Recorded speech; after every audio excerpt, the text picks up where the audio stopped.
ഉത്തർപ്രദേശിലെ ഗാസിയാബാദിൽ നിന്നും ഞെട്ടിക്കുന്ന ഒരു കൊലപാതക വാർത്തയാണ് ഇപ്പോൾ പുറത്തുവരുന്നത്. സ്വത്ത് തർക്കത്തെ തുടർന്ന് മകൻ സ്വന്തം പിതാവിനെ വെടിവെച്ച് കൊലപ്പെടുത്തി. ഗാസിയാബാദിലെ മോദി നഗറിനടുത്തുള്ള ബുഡാന ഗ്രാമത്തിലാണ് നാടിനെ നടുക്കിയ ഈ ക്രൂര കൊലപാതകം അരങ്ങേറിയത്. 52-കാരനായ ഹരിഓം ചൗധരിയാണ് കൊല്ലപ്പെട്ടത്.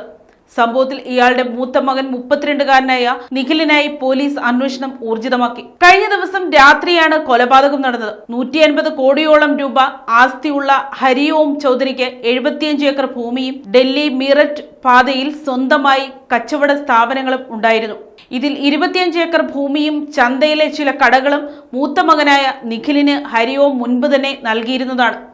എന്നാൽ അവശേഷിക്കുന്ന സ്വത്തുക്കൾ കൂടി തന്റെ പേരിലേക്ക് മാറ്റണമെന്ന് ആവശ്യപ്പെട്ട് നിഖിൽ പിതാവുമായി നിരന്തരം കലഹിച്ചിരുന്നതായി പോലീസ് പറയുന്നു. മദ്യപാനിയായ മകൻ സ്വത്തുവകകൾ നശിപ്പിക്കുന്നുവെന്ന് ഭയന്ന പിതാവ് ഈ ആവശ്യം നിരസിക്കുകയായിരുന്നു. ഇതാണ് കൊലപാതകത്തിലേക്ക് നയിച്ചതെന്നാണ് പോലീസിന്റെ പ്രാഥമിക നിഗമനം. സംഭവ ദിവസം രാത്രി മദ്യപിച്ച് വീട്ടിലെത്തിയ നിഖിൽ പിതാവുമായി വാക്കേറ്റത്തിൽ ഏർപ്പെടുകയും തുടർന്ന് തന്റെ കൈവശമുണ്ടായിരുന്ന തോക്കെടുത്ത് തുരുതുരെ വെടിയുതിർക്കുകയുമായിരുന്നു. ഹരിഓമിന്റെ മുഖത്തും നെഞ്ചിലും വയറിലുമായി 6 ബുള്ളറ്റുകൾ തറച്ചു കയറിയതായി പോസ്റ്റ്മോർട്ടം റിപ്പോർട്ടിൽ വ്യക്തമായിട്ടുണ്ട്. കൃത്യത്തിന് ശേഷം ഒളിവിൽ പോയ പ്രതി നിഖിലിനെ കണ്ടെത്താനായി പോലീസ് 4 പ്രത്യേക അന്വേഷണ സംഘങ്ങൾക്ക് രൂപം നൽകി.